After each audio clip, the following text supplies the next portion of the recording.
Good morning and welcome to Barbaras Bulletin, your go-to source for in-depth analysis and comprehensive coverage of the day's most pressing stories. I'm your host Barbara and I'm glad you're joining me today. As we begin this new episode, our attention turns to the ongoing conflict in the Middle East, where a recent escalation has significant implications for global stability. The killing of Yemen's Houthi Prime Minister Ahmed Ghalib al-Rawi, along with several members of his cabinet, in an Israeli strike last week, marks a critical moment in this long-standing crisis. According to reports from both the Houthi government and the Israel Defense Forces, the strike was part of a broader military operation. The Houthis have been vocal about their intentions to continue attacks on Israel until the conflict in Gaza is resolved, underscoring the interconnected nature of these regional conflicts.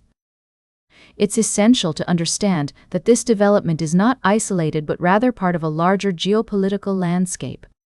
The Houthis' actions, including missile and maritime attacks targeting Israel and disrupting global trade in the Red Sea, have been conducted in solidarity with Palestinians. Meanwhile, Israeli and U.S. forces have been working to intercept these threats, though not without incidents that highlight vulnerabilities. The international community is closely watching these events unfold, aware of the potential for further escalation. The complex web of alliances, interests, and historical grievances involved means that finding a path forward will be challenging. As we delve into this story, and others throughout today's episode, our commitment remains to provide you with balanced insights and thoughtful analysis. We'll explore the implications of these developments, discuss potential next steps for the parties involved, and examine how global powers are responding to the evolving situation. Stay with us as we navigate the intricacies of international relations, conflict, and diplomacy. Our goal is not only to inform, but to foster a deeper understanding of the world around us. We'll be right back with more of today's top news on Barbaras Bulletin. Welcome back to Barbaras Bulletin. We're taking a closer look at the ongoing conflict in Ukraine, where Russian forces have been engaging in intense battles with Ukrainian troops. According to reports from the Ukrainian armed forces, despite claims from Russia's Chief of General Staff, Valery Gerasimov, that they've captured over 3,500 square kilometers of territory and taken control of 109 villages, they have not gained full control of any major Ukrainian city. The situation on the ground is complex, with both sides suffering losses.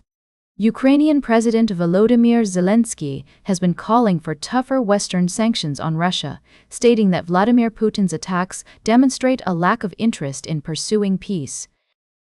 On the other hand, the Kremlin has accused European powers of hindering U.S. President Donald Trump's efforts to broker a meeting between the presidents of Russia and Ukraine, which was supposed to pave the way for peace talks. German Chancellor Friedrich Merz has expressed concerns that the war could last a long time, given that wars usually end in military defeat or economic exhaustion, scenarios he doesn't see on the horizon for either Kiev or Moscow. Meanwhile, Pope Leo has called for a ceasefire and dialogue, urging those responsible to renounce the logic of arms and take the path of negotiation and peace. As the conflict continues, it's essential to consider the humanitarian impact on civilians caught in the crossfire. The international community is watching closely, with many leaders calling for a peaceful resolution. We'll continue to monitor the situation and provide updates as more information becomes available. Stay tuned for our final story of the day, right here on Barbaras Bulletin. Welcome back to Barbaras Bulletin. As we wrap up today's show, I'd like to take a moment to discuss the significance of Labor Day, which is just around the corner.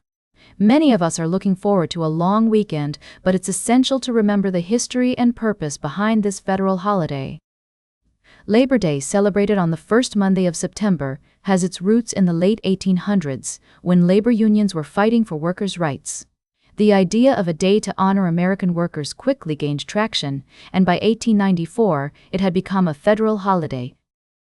Today, we recognize Labor Day as a time to appreciate the contributions and hard work of individuals across various industries. As we prepare to observe this holiday, many of us are likely thinking about how to make the most of our extra day off. Some may be planning barbecues, outdoor activities, or simply taking a well-deserved break. However, it's also important to acknowledge that for those in the retail industry, Labor Day often means a busy day of work, as many businesses offer sales and promotions to capitalize on the holiday. To provide some context, I'd like to share a bit about the history of Labor Day. According to EarthSky, the concept of Labor Day was first introduced by Matthew Maguire and Peter Maguire, two prominent figures in the labor movement. They chose a date between the 4th of July and Thanksgiving, which would allow for ideal weather conditions for parades and picnics. It's also worth noting that while many countries celebrate their workers with International Workers' Day on May 1st, Labor Day is unique to the United States and Canada, where it's observed on the first Monday in September. As we head into the holiday weekend, I encourage you all to take a moment to reflect on the significance of Labor Day. Whether you're enjoying time off or working hard to support your community, remember that this holiday is a celebration of American workers and their contributions to our society. That's all for today's Barbaras Bulletin. Remember to like, share, and subscribe. And until next time, stay engaged.